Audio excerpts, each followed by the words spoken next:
ጀማሪ ቲክቶከር ከሆንክ መጀመሪያ ላይ አውቃቸው መግባት ያለብህ ነገሮች አሉ። እነዛን ከመጀመር በፊት ምንድነው ያለውን ነገር አጣርተ መግባት በጣም መልካም ነው። ምን አለ መሰለህ ካንተ በፊት ብዙ ሰዎች ጀምረው 100K ፎሎ ደርሰው ከዛም በላይ ደርሰው ምንም አይነት ክፍያ እየተከፈላቸው ያልሆኑ ብዙ ልጆች አሉ በባዶ እየረፉ ማለት ነው። አንተ ከመጀመር በፊት ብዙ ቪዲዮዎችን ከመስራት በፊት አትሊስት እስከ 20 እስከ 10 እስከ 20 ምናምን ያለ ከሆነ ችግር የለውም። ከዛም በታች ቢሆን የተሻለ ነው። ግን ከዛ በላይ ይሁንክ ሊቆጭ ይችላል። ምክንያቱም የተከፈለ አይደለም ዛሬ ይከፈለኛል ነገ ይከፈለኛል እያልክ በባዶ እየለፋ ስለሆነ ማለት ነው። ምንድነው ማስተካከል ያለብህ ሴቲንግ አለ።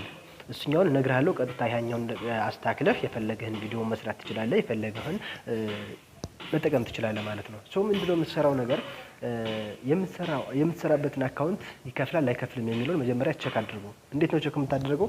ቀጥታ የራስህ ቲክቶክ ሴቲንግ ላይ ገብተህ አካውንት ኢንፎርሜሽን የሚል አለ። እሱኛውን ገብተህ አድሬሱ ኢትዮጵያ የሚል ከሆነ እንደገና እሱን ተውና ሌላ አካውንት ክፈት።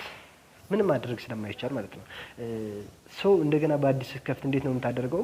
አድሬስ ላይ ገብተህ ስትል ገብተህ አድሬሱን ዩናይትድ ኪንግደም ወይንም ዩናይትድ ስቴትስ፣ ፍራንስ፣ ኢታሊ እነዚህ የመሳሰሉትን ቲክቶክ የሚከፍሉ ሀገሮች አሉ። ከነሱ ጋር ገህ ነው ማለት መክፈት ያለብህ። ምክንያቱም እንደዛ ካልሆነ ምንም ዝም ብለህ በባዶ ትለፋለህ እንጂ የማይከፍል ነገር ስለሆነ ማለት ነው። ስለዚህ እነዛኞችን አስተካክለህ ለመስራት ሞክር። እኔም ገና በዜሮ እየጀመርኩ ነው።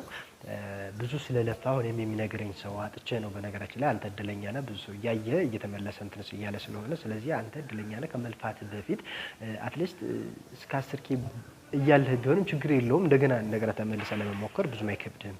ከዚያ የበለጠ ያላችሁ ልጆች ግን እንደገና አሁንም ጥፋታችሁን ያጠፋችሁትን ማለት ስተታችሁን ካያችሁት አይቀር ተመልሳችሁ እንደገና በዜሮ ለመጀመር ያለውን ቪዲዮ ቫይራል ወጣችሁ ስለነበር ላይ ከብዳችሁ ይችላል። እንደገና በዜሮ ጀምራችሁ እናንተም ቢሆን ተጠቃሚ የምትሆኑበትን መንገድ እንድትከታተሉ ስል ላሳስባችሁ እወዳለሁ ማለት ነው። ስለዚህ አድሬስ ላይ ገብታችሁ ካልተቀየረ ምንም የሚከፍል ነገር የለውም ማለት ነው። መልካም ቀን።